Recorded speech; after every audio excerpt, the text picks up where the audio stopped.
Welcome to the Successful Nonprofits Podcast. I'm your host, Dolph Goldenberg, and friends, in today's episode, we are going to be joined by AJ Steinburg and talking about how to get and keep event sponsorships. Let me share with you that we realized this might be a really good topic for us to have a conversation with an expert about, because in a recent Ask Dolph Live, it was a question that came up. And when that Ask Dolph Live actually went live, once we posted it on our podcast feed, I had a number of people reach out to me and say, Dolph, this is something else that my organization also really struggles with. How do we get and how do we keep our event sponsors? And that's why we invited AJ Steinburg to join us today. Now, let me share with you, when nonprofits in Southern California want to generate serious money from their events, they turn to AJ. Because she is an event producer, consultant, and trainer with over 20 years of event experience. She has coordinated and made over 100 big events happen and has raised millions and millions of dollars. And so that is why I had to invite AJ to come on the podcast and share a little bit of her in-depth knowledge about how we can get and keep event sponsors. Hey, AJ, welcome to the podcast. Well, thanks so much for having me, Dolph. So tell me about the little event that moved mountains. Oh, yeah, that's one of my favorite little stories. We all have our little favorite clients and stories. This was a YMCA group in a region around here in Southern California, and it had 9 different YMCA clubs in it. And what happened was the whole community was very angry at the YMCA because they had an unfinished capital campaign that had been sitting as an empty hole in the ground for 2 years. So there was a lot of negatives. And then for some reason, they decided they wanted to do an inaugural brand new gala. So that is probably the wrong time to do it. And they decided to do it at the Four Seasons, which is an expensive venue. So there were a lot of strikes against this event. However, the executive director and the development director were superstars, and they realized that this could be a make or break for this small organization. So they brought me in, and we did everything right. We carefully crafted the event so it would appeal to their donors. We chose what I call the Golden Goose honoree. That means somebody who will open their heart and their Rolodex to help us to get sponsors and to fill seats.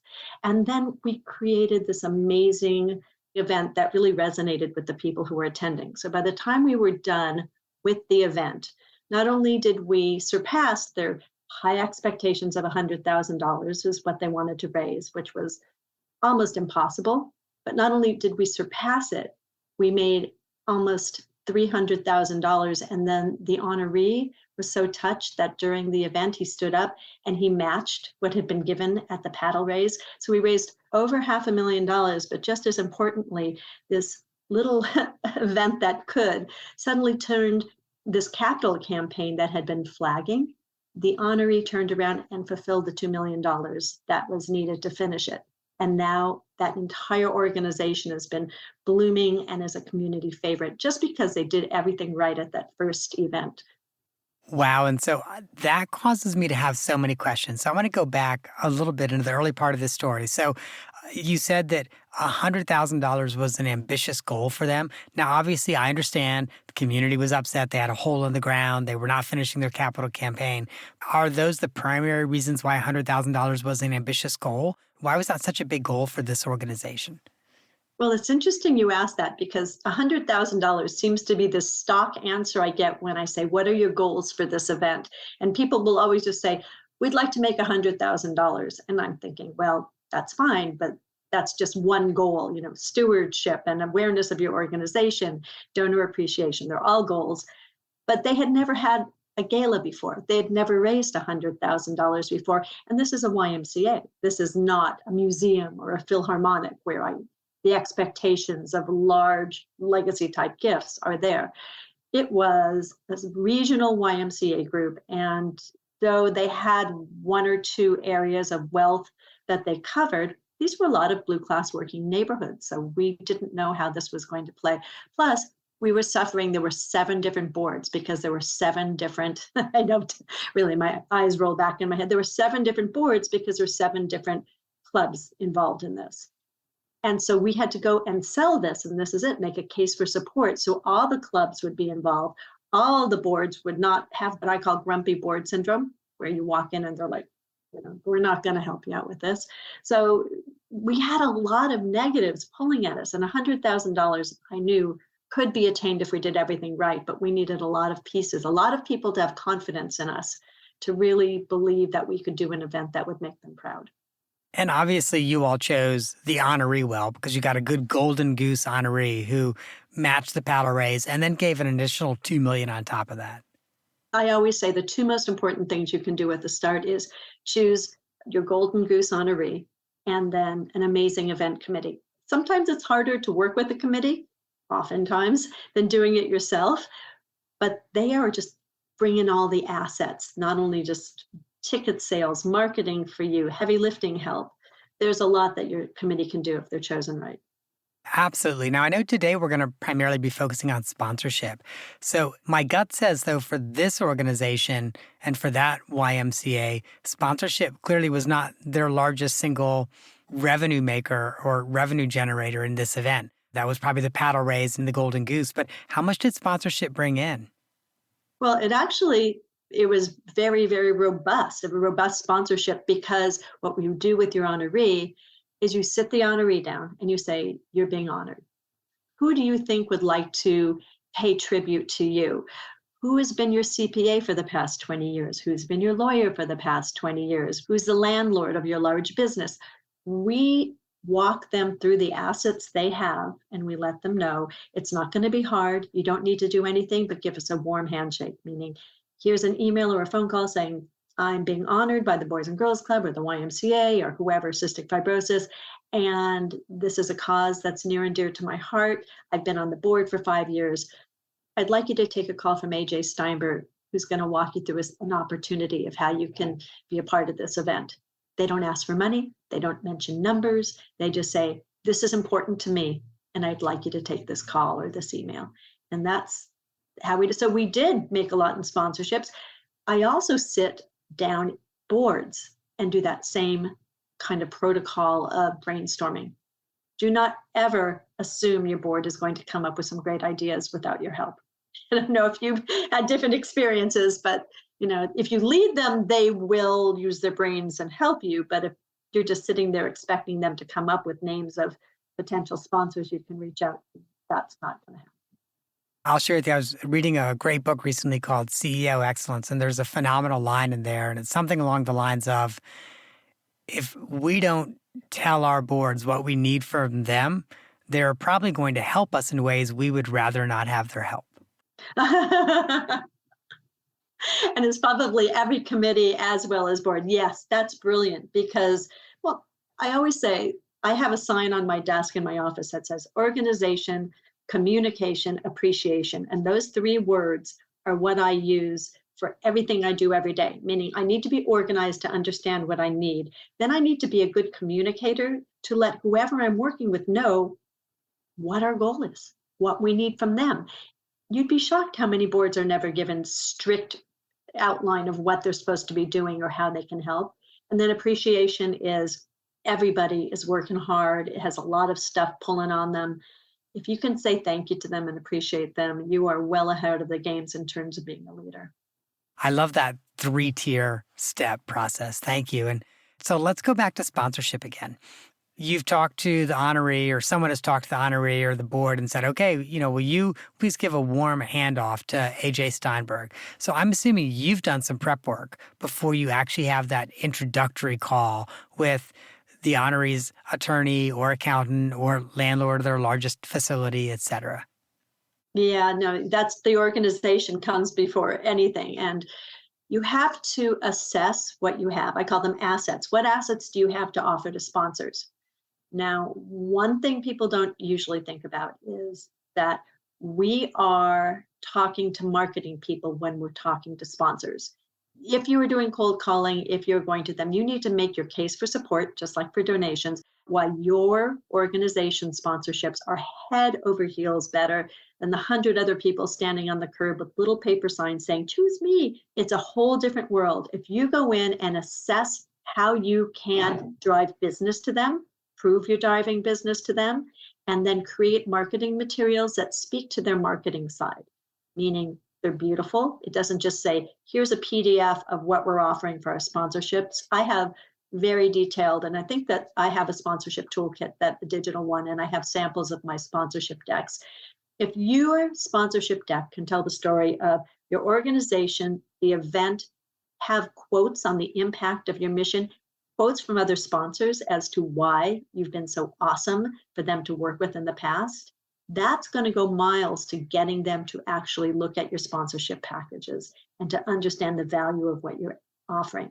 And it's up to you to put those packages together, but also to start out by assessing what you have of value that will attract sponsors. So let's take both those apart, because I want us to spend a little bit of time talking about those assets that our friends who are listening, their organizations might have that they could offer to sponsors. I also want us to spend some time on the sponsorship deck. Like I'll share with you, I had never thought about quotes from other sponsors. Oh my gosh, what a great idea. But we're going to set that aside for just a minute so we can talk about those assets. And I've read a number of your blog posts in preparation for our conversation today. And that's why I know, AJ, that you say, hey, what you have to offer is so much more than the 250 people who are going to be coming to your event and your program book and maybe a quickly rotating banner of logos on the screen. You got way more than that. So tell us, what are some other things that people could really be selling to their prospective sponsors? Well, what you're selling is you're giving them access to a target demographic that they want to reach. And that's important. So there's tons of different kinds of businesses, and we try and fit what we have to offer to the actual potential sponsor. So I will give you some examples. There are specific things that I offer at a gala or at an event that I know will sell, that nobody else is really selling to sponsors. One of them is I always have a valet sponsor, and I always go to real estate people. Why do I do a valet sponsor? Because they will underwrite the cost of the valet. And what is in it for them? Their signage is the first thing people see when they get out of their car. We also put little stickers on the back of the valet that have the logo of the sponsor. When they come back, we allow them to place a business card and a cookie or something sweet in the car. It's the last experience that people have at the event. Super valuable to realtors who want to have multiple touches with the people. I also go for expensive high-end car detailing companies for sponsorships for the valet, because once again, they can put coupons into the cars. What you have to realize is that if I can prove that I am going to be sending business to these sponsors, it's like gold. So what I do is, all of you who put logos on your website, take it a step further, make them clickable coupons. So when they can click them, or they're a QR code, they are linked to your specific sponsorship. So when people redeem them, there is proof in the pudding that you have sent them boots on the ground customers. And to take it one step further, I require my committee members and my board members at some point in the planning process to go to that business, if it's a brick and mortar, and ask for the manager and thank them for the sponsorship. Nobody else is saying, I just ate dinner here, or I got my tires changed here because I got this coupon. Thank you for sponsoring us. The impact that has compared to the guys who I consider it sort of like, when someone's moving and you never hear from them until they want to borrow your truck, and then they move and they bring it back with an empty tank, and you don't hear from them ever again until they need your truck again. Don't be that person. You're not the person who they only hear from when you're asking for money. It's us proving to them that we're doing something of value to them as well. I definitely want us to also have that conversation about how to keep sponsors, which is, don't be that person. Hey, it's been a year. Will you support my event again? But let's stay again with maybe some things that we could offer. So here's other things I offer. The back of your paddle. I only do bid paddles. I don't do digital ever. I never put people on their cell phones at an event. It's a whole other conversation. I always have the paddles raised. Why? You raise more money. People are more engaged. You don't want to send people back into cyberspace at a live event that you've spent 9 months and $100,000 putting on. Keep them in real time. Those paddles, when you have the number on the front, on the back, for like $2,500, $5,000, I sell the back for a logo. Because when everyone's holding up those cards, I have a photographer at the back of the room taking a picture of a sea of logos. So awesome as a visual. Real estate people love it. I mean, you can't believe it. Insurance people love it because their logo, and they can reuse that picture to show their support in the community. I also do, instead of a big after party with the band, we have what's called an afterglow party, which is a very mellow, fun get together right after the stage program's done. We move them back out to the cocktail area, and it's like a reset. And people, if you've done your event right, don't want to leave. They want to sit, they want to talk, they want to have more of that good vibe feeling. And we have that as a sponsorship. $25,000 I just sold the last one for, because people are there feeling good. They have logo napkins, we have logo, signature drinks for the sponsor, anything. We have a ton of stuff. We do that brand, that afterglow for the sponsor. You can also do it for the cocktail party. So the cocktail reception, we'll sell that for $10,000. The cocktail reception is sponsored by. And then what we'll do to really get an oomph is we put an ice luge. So for like $800 or $900, if we get a logo ice luge, it's a huge ice sculpture of the logo of the sponsor that's illuminated from beyond, and you pour the vodka in the top, and the spins down, and the signature martini comes out frozen. It is gorgeous. It is Instagram worthy. So many photos for the sponsor to get of this. So it's getting the attention, and people love to have that kind of attention. We have the auto sponsor where they can put the car in the lobby, and we sell that for $10,000. Whatever anybody wants to sponsor, we have done a plumber and had hand towels in the restrooms because there was a plumber who wanted to sponsor it. Made good sense, right? Or a house cleaning service. In one of your blog posts, I also noticed you said, hey, don't forget about your social media following. You might only be able to sell 250 or even 500 eyes in the room, but maybe you have 5,000 or 10,000 people on social media or on your email list, and you should be selling that too. That's exactly right. So people undersell their events. This is typical. Your logo will be seen on a sponsorship loop by 300 people at our event. Well, if you ask me for $10,000, 300 people seeing your logo briefly during a few hours is not valuable. But if you say, because if you have an example here, your logo will be seen by 10,000 loyal supporters of our organization over a 6-month period before, during, and after the event through social media, email blasts, and digital loop, a tabling opportunity at the event. So what you're saying is it's the same event, 300 people see it, or you're saying 10,000 people can see it. Now, how do we get to 10,000 people?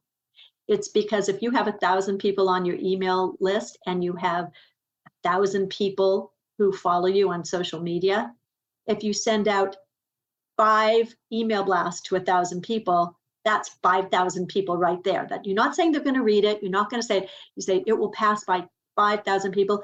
5 posts on your social media, right there, 10,000 pairs of eyes have seen your logo, plus have been offered clickable links to purchase and have a discount for something.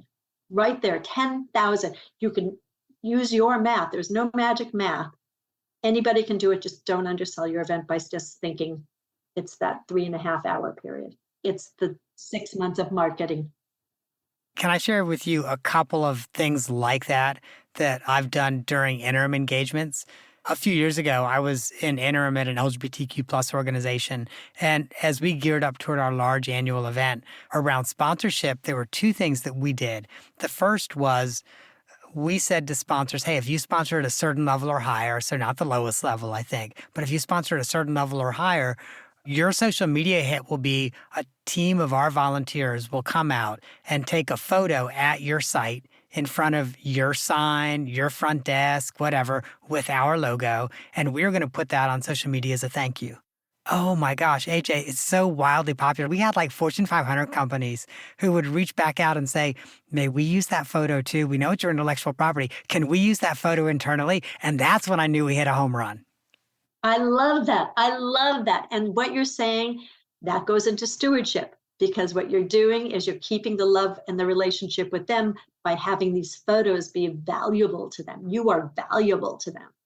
And along the lines of stewardship, I'll share with you, we did that before the event, but you could do that just as easily after the event. You promise it and you say, this is what we'll do in the month or 2 months after the event. Please don't promise it and then not deliver it. But you could say, following the event, we're going to do a thank you post for you at this level and higher. And again, we found, oh my gosh, there was so much value with that. Our sponsors were resharing it. They were pulling it into their own, for the large corporations, into their own internal media. It was really kind of incredible. The other thing we did, though, and we only did this, I think, for like the top 2 tiers. I had never seen this before, and I loved it. And again, this was an LGBTQ plus organization, and we're thankfully are at a time in our country's history where, well, not every company does. A lot of companies really want to show that they are allies to the community and that they're a good employer and a safe place to shop, et cetera. And so we actually offered the highest tiers of sponsors the opportunity for their CEO to be, quote unquote, interviewed about their company and why their company is a good place to work for LGBTQ plus folk and why they're a good choice for LGBTQ plus consumers. And then, of course, why they support our organization. These were softball interviews, which for the most part never happened live. We would send over like 20 questions and say, pick 5. You have to answer this one, which is why do you support our organization? But otherwise pick 5 and send over the CEO's PR photo. We would run that on our blog. And again, we got such great feedback from the companies who were like, oh my gosh, we can't believe you just gave us incredible free marketing where our CEO really got to brag about why we are a great company. And you're so smart. And that's it. You provided value. There was huge value. We've done it where we've done these videos like you did. We do little almost intro videos for the top sponsors where it's sort of supposed to be congratulating the honoree and the organization. But what it is, it's branded with that sponsor's logo and it's a CEO. So you play it during the event and they love that. And then they can post it on YouTube and on your site afterwards as a part of it. Because what your organization that you were the interim for had a very distinct value to it, creating stickers of support for your top sponsors where they can place it on their website, like a little logo, or, I supported this, things like that. Anytime that you can show support, they can proudly show is great. Right. Before we move off of how we value our sponsorships, there's 2 things I wanted to make sure we talked about. The first is you believe in a pie in the sky, and that's a quote from you, a pie in the sky sponsorship level. Yes, I equate it to when your kids are applying for college. You have that reach school that there's no way you're ever really going to get in, you're pie in the sky, but you have that. Then you have the one you really want that you feel you pretty much can do. And then you have your gimmies. So your pie in the sky would be, and once again, when I'm talking about a $25,000 pie in the sky sponsorship, if you're in a smaller market, do not be intimidated by those numbers. Do not be intimidated when I talk about a $10,000 sponsorship. You should look at what is going on sponsorship level wise in other organizations in your community to understand what you can charge for your sponsorships. So if you've never gotten more than $1,000 sponsorship, a $5,000 sponsorship could be a pie in the sky. Do not be intimidated by the big city folks who have all the money to do this. But if you've had $1,000 was your biggest sponsorship in the past, do a 5,000, do a 1,000, and then do a 500 and a 250. Make it so people can participate, because if they're in love with you after their experience with you, you can steward them to a higher level and show them that there's value to being a part of your event through a sponsorship. So you need your reach, meaning your pie in the sky, then you need your comfort level, and then you need your gimme. Everybody can do $50 or $100 for sponsorship. I'll share with you, that's counterintuitive to me. And maybe I've done this wrong. There have been some places where I'll come in and I'll be like, yeah, we're going to eliminate the $1,000 sponsorship. And I'll even say to the board, I know this is going to sound bold and this might sound bizarre even, but we're going to eliminate the $1,000 sponsorship. We'll have fewer sponsors this year, but we're going to make more money. And we're going to have more time to steward the sponsors we do have, and they're going to have a better experience. And you're right. I agree with you. It's a lot of work. If you're doing it right, you're following up on a lot of things. I also feel like people offer too many levels. Don't do 17 levels, do 4 robust levels. Usually 5 is the most I do. and this is just me, I like to keep one level that we can steward newer sponsors in at who, or may only be there because the honoree was, they're the CPA for the honoree. So if those half-hearted ones, to bring them in lower. But I agree, if you have limited staff, go for what you can. Also, it just depends on the size of your organization. I don't know the size that you've dealt with in the past, but the bigger the organization, you obviously can bring in a bigger chunk of change. So you can say no to the $1,000. One organization where we did eliminate the $1,000 sponsorship, it was interesting because one of the sponsors that was most upset by that and was because they were not going to move up to the $5,000 level was a sponsor that was a large national tech company. I won't name it, but a large household name. Let's just say a lot of people may have some of their gadgets in their pocket right now. But so a large company. And I just remember thinking, your company sneezes $1,000 bills. Like if you don't have even that much commitment, like why would really boast you as a huge, phenomenal supporter? Interesting. So that just piques my interest is I wonder how they initially got involved, because sometimes people give because of somebody who asked them. Maybe they had a board member who used to be. I just kind of wonder why they even got involved in the first place. Absolutely agree with you. Let's spend just a few minutes and talk about now how we keep these sponsors. So we've gotten, as organizations, our listeners have gotten some great sponsors, maybe $100,000 in sponsors, a $25,000 sponsor, four $10,000 sponsors. We've all seen the pyramids. I won't keep doing it, so on and so forth. So now they've got these great sponsors. How do they keep them so that next year these sponsors want to be engaged again? That's a great question. And I think that's where most organizations fall down is the stewardship portion. Once somebody signs on, first of all, it's keeping them in the loop. Lots of times people will take the sponsorship check and the sponsor doesn't hear from you until they get an invitation or you get a call saying, who are the people sitting at your tables? The first thing you do is you send an onboarding email, because I believe communication is huge, saying, so excited that you're going to be a part of this. This is what we're doing for you. And then you're saying, this is how much you're paying, so that it's very clear. And then you say, this is what we need from you, meaning high resolution logos. I always ask for a 1-paragraph mission statement or a paragraph about the company so that we can promote them. And that's what a lot of people do, because you want to promote them. Then I always say, how can we drive business your way from our support base? Then as we move through the planning process, if we get some great entertainment or some great auction items, we fill them in. We keep them in the loop saying, we are 90% sold out and we still have 6 weeks left. Thank you so much for being a part of the successful event. Then we let them know in advance, saying we look forward to seeing you and your guests. This is what the schedule is going to be happening, keeping them involved. Then that's beforehand. During the event, we have special people, I call them goodwill ambassadors. Board members should not be drinking with their golf buddies at the bar. They're goodwill ambassadors. They should be meeting the sponsors at the desk as they check in, walking them through and introducing them to other people on the board. This is huge. One of the big things that's missing is the community building aspect. Then just do what you promised. Do not leave logos off the step and repeat. Do not forget to mention them from the stage. Another thing is that tribute book that you print and spend all that money that's left all over the seats after the event, collect all of them. They are the best marketing tool for next year's event for sponsors, because everything you need is in that gorgeous book. You've already paid for it. Then you have to realize most of the decision makers who have decided to sponsor you weren't at your event. Take that tribute book, handwritten note, thanking them for sponsoring, and photos of their logo spread out throughout the event. Send it to them, hand it to them, however you're going to do it. The next thing is call up, thank them, and let them know the impact of their sponsorship with your organization, and ask them at what level they want to sponsor next year. Immediately. Do not wait. Do not pass go. It's a huge no-no. So I'll tell you the part that I had never thought about, and I love that's ingenious, is literally to just and not follow up. Hey, what level would you like to sponsor at next year? Love that. It also kind of gives them the ability to lock in your sponsorship now. It might go up. We don't need to say that, but it might go up next year.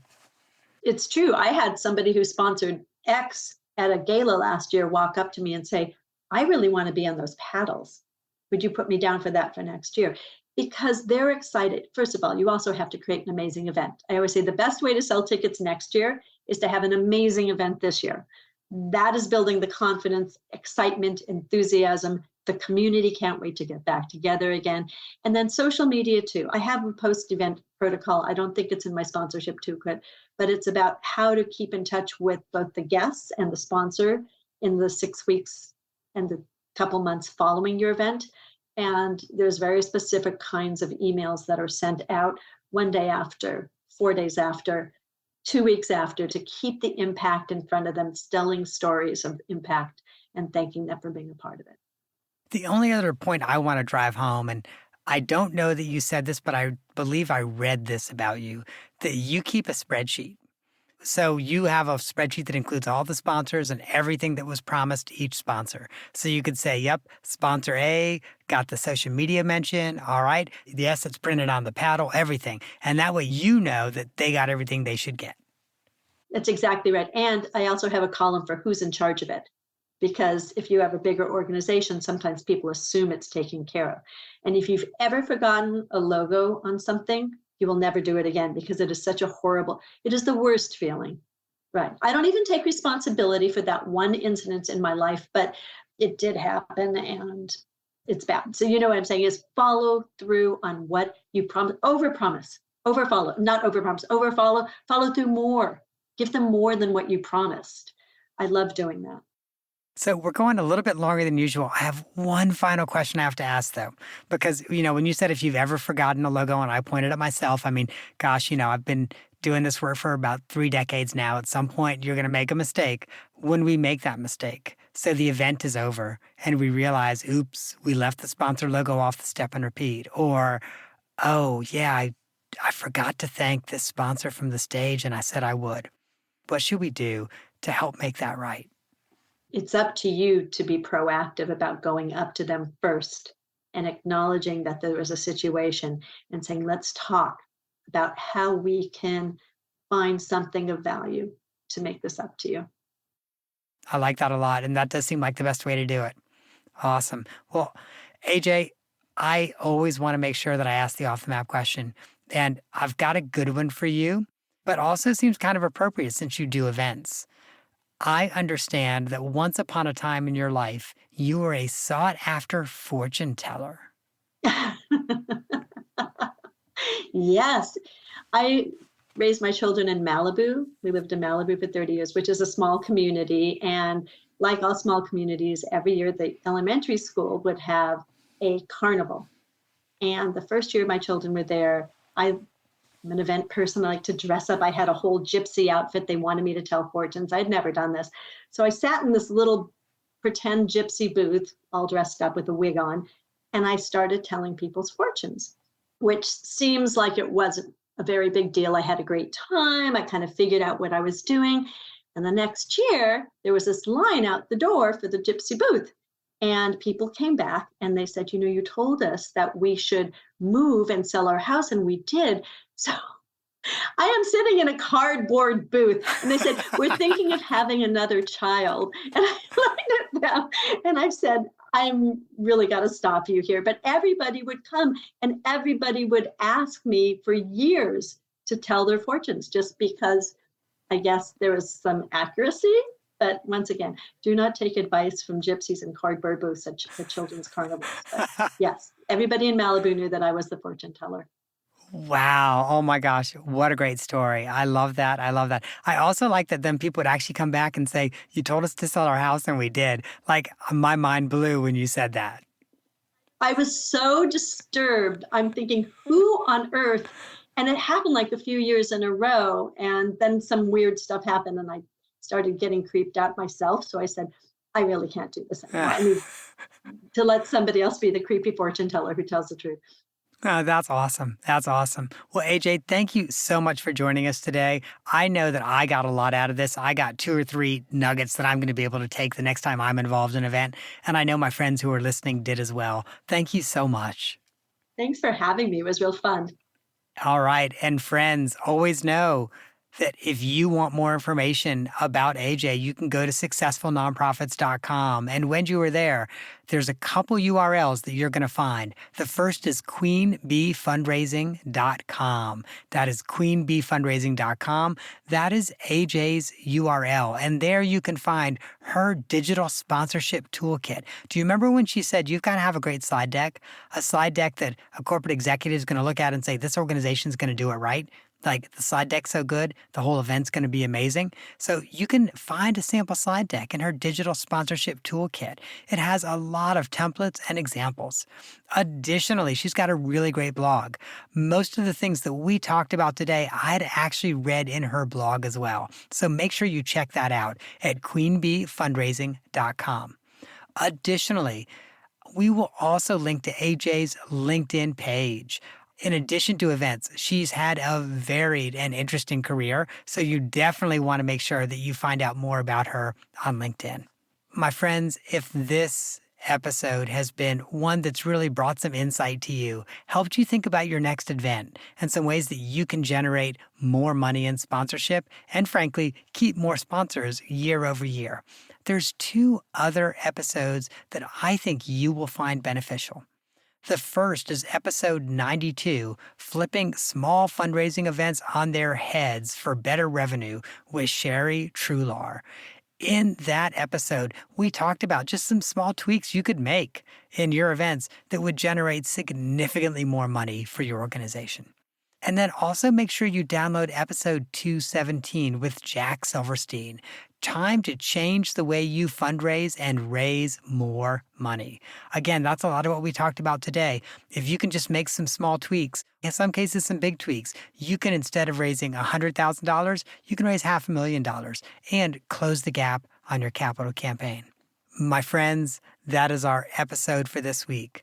I hope that you have gained some insight to help you and your nonprofit thrive. And you know, the lawyers always make me do a disclaimer, and lately I've been throwing my standard disclaimer into ChatGPT and saying, hey, can you give it to me in this style, or can you give it to me in that style?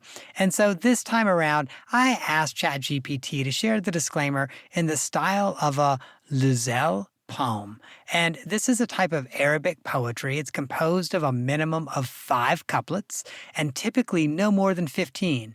And I will share with you that each of the couplets is structurally, thematically, emotionally autonomous. And that's part of what makes this particular poem so unique. Here goes. In realms of counsel, I know I'm not the key. No attorney, no accountant claims to be me. Neither I nor practice whispers tax advice.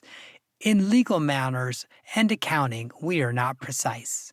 This melody of knowledge for you we cast, a beacon in the ether, its purpose vast.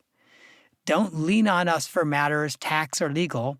Our purpose is purely just informational. Seek not from us the letters of the law's decree. In such affairs, find licensed mastery. For service true and seasoned, seek your legal bar. Qualified, prepared, they'll guide you far.